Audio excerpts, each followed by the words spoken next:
السلام علیکم۔ ہم آپ کو اپنے چینل پر خوش آمدید کہتے ہیں۔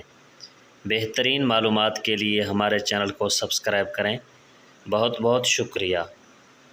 کتنے نادان ہیں وہ لوگ جو اس خیال سے گناہ کرتے ہیں کہ بڑھاپے میں تلافی کر لیں گے۔ کسی سے ایسی بات سنو جو تمہارے لیے بہتر ہو، فوراً اسی کو اختیار کر لو، بھلے میں رہو گے۔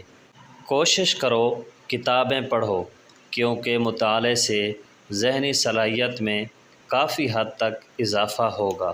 پرسکون رہنا چاہتے ہو تو یہ کام کرو تم۔ کم اور زیادہ کی فکر چھوڑ دو، ہمیشہ پرسکون رہو گے۔ خامیاں تلاش کرنے والی آنکھوں سے نہیں، بلکہ روح کی آنکھوں سے دیکھیں۔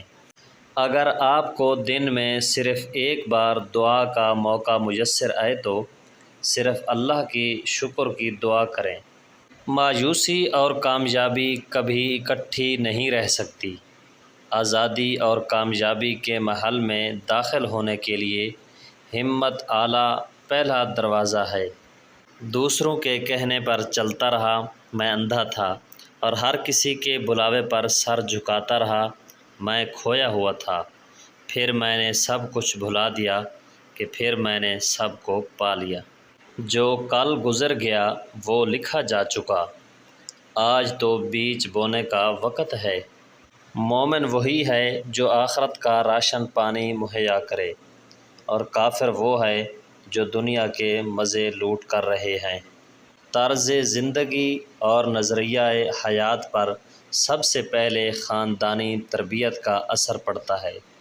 جیسا کہ نسل کی تربیت ماں پر منحصر ہے، اپنے بچوں کو نیکی کا راستہ دکھلاؤ، وہ اس عمل پر چل کر خوش رہیں گے، ورنہ وہ ذلیل و خوار ہو جائیں گے۔ کسی والد کے لیے سب سے بڑا عطیہ اپنے بیٹے کو اچھے اخلاق سکھانا۔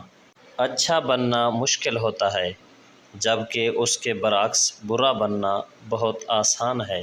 وقت کو ضائع کرتے وقت یہ مت بھولو کہ وقت تمہیں بھی ضائع کر سکتا ہے۔